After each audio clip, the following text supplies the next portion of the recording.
We previously defined orthogonal and orthonormal sets in inner product spaces. Today, we'll go through some examples of determining whether a set of vectors is orthogonal and whether it's orthonormal with respect to the Euclidean inner product on R squared. These are the 4 examples we're going to do. I'll leave a link in the description to my lesson introducing orthogonal sets and orthonormal sets if you need to review. You can try these problems now yourself. Let's start walking through the solutions. Beginning with problem 1, are these two vectors orthogonal? Well, if we call the two vectors v1 and v2, we would have to compute their dot product to determine if they are orthogonal or not. So we would multiply the corresponding components, -4 times 5, and then add them together, 6 times 0, so plus 0. Clearly, this dot product is not equal to 0, and so the vectors are not orthogonal. This immediately means that they can't be orthonormal either. And it's certainly easy to see that this vector, for example, is not a unit vector. So yeah, no way these vectors are orthonormal. Let's move on to problem 2. Are these two vectors orthogonal? Well, if again we call them v1 and v2, we would have to compute the dot product. So -1 over root 2 times 1 over root 2. The root 2's would cancel out and just leave a 2 in the denominator, and it's negative. And then we would have 1 over root 2 times 1 over root 2, which is the same thing but positive. So -1/2 plus 1/2, this is 0, and so these two vectors are orthogonal. Then, are they orthonormal? Well, that depends on whether or not they are unit vectors.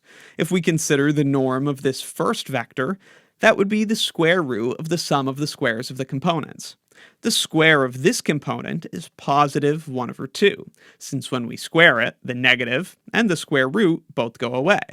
Now, when we square this component, we also get 1 over 2. So, in the square root, in calculating the norm, we would just have a half plus a half, so the square root of 1. So yes, the norm is 1.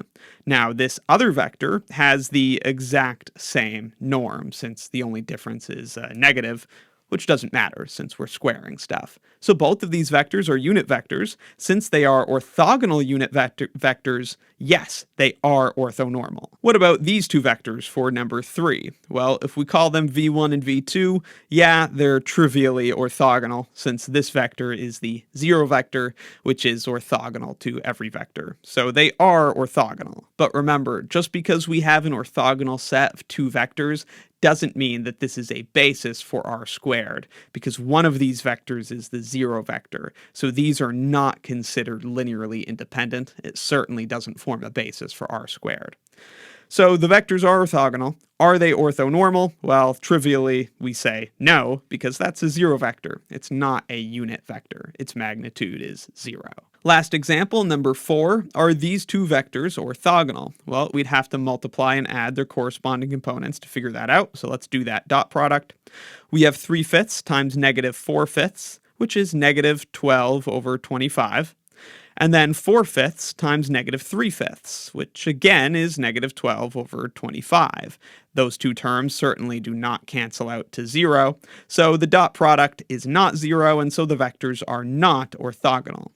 Are they orthonormal? Well, no, because that requires orthogonality, so they're not orthonormal, although if we computed their norms, we would get 1. They are both unit vectors. This would be the square root of 9 plus 16 over 25, so root 1, which is 1, and this would be the same thing. So they're not orthogonal, but they are unit vectors. So those are just a few examples of determining if a set of vectors in R squared is orthogonal and if it's orthonormal. Remember, to be orthonormal, a set does need to be orthogonal. It needs to be orthogonal, and the vectors need to be unit vectors. To be orthogonal, the lengths of the vectors don't really matter. They just all have to be orthogonal to each other.